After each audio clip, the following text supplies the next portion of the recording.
Di sebuah desa kecil yang dikelilingi oleh sawah luas, ada sebuah gang buntu yang jarang dilewati orang.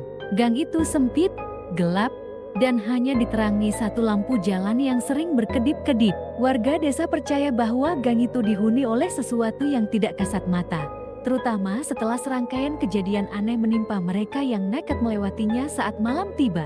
Malam itu, Rudy, seorang pemuda desa yang baru pulang bekerja dari kota, memilih melewati gang tersebut sebagai jalan pintas menuju rumahnya. Cuma cerita orang-orang, mana ada hantu?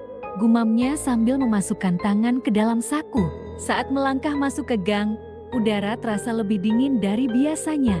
Angin sepoi-sepoi yang tadinya bertiup seakan menghilang. Langkah kakinya menggema di sepanjang gang yang sunyi. Tiba-tiba, dari kejauhan, terdengar suara sesuatu yang menyeret di tanah. Srek, srek, srek. Rudy berhenti dan menoleh ke belakang. Tidak ada siapa-siapa. Langkahnya semakin cepat, namun suara itu justru terdengar semakin dekat. Keringat dingin mulai mengalir di pelipisnya. Srek, srek, srek. Ketika Rudy menoleh lagi, jantungnya hampir berhenti berdetak. Di ujung gang yang remang-remang, berdiri sesosok makhluk terbungkus kain kafan kotor, dengan wajah pucat dan mata hitam kosong yang menatap lurus ke arahnya. Potong itu mulai melompat mendekatinya.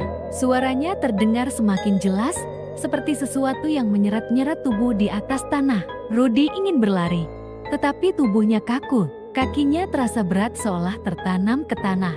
Potong itu semakin dekat, dan kini dia bisa mencium bau busuk yang menusuk hidungnya. Dengan sisa keberanian yang ada, Rudy menutup matanya dan membaca doa sebisanya. Saat membuka mata, sosok itu sudah berada tepat di depannya. Wajahnya begitu dekat hingga Rudy bisa melihat belatung merayap di sekitar matanya yang membusuk. Tiba-tiba, potong itu berbisik dengan suara serak, "Tolong, kuburanku."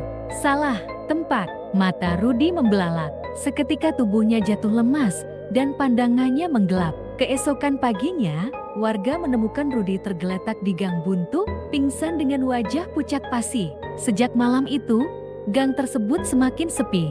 Namun, kadang-kadang, saat malam gelap dan angin berhenti berhembus, terdengar suara langkah-langkah melompat perlahan, seolah mencari seseorang yang bisa mendengarkan permintaan terakhirnya.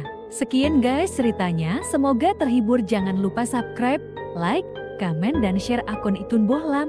Salam menyala Boske.